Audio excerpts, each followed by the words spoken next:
Hello, in front of me I've got MOTOROLA Edge 20 Lite.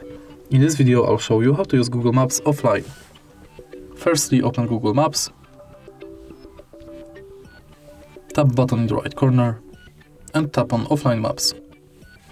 Now select your own map and adjust the area you want to download.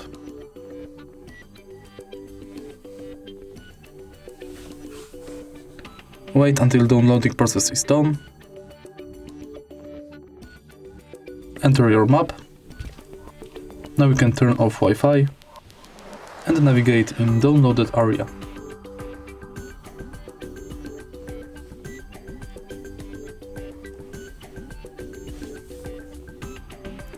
If you find this video helpful, please leave like, comment and subscribe.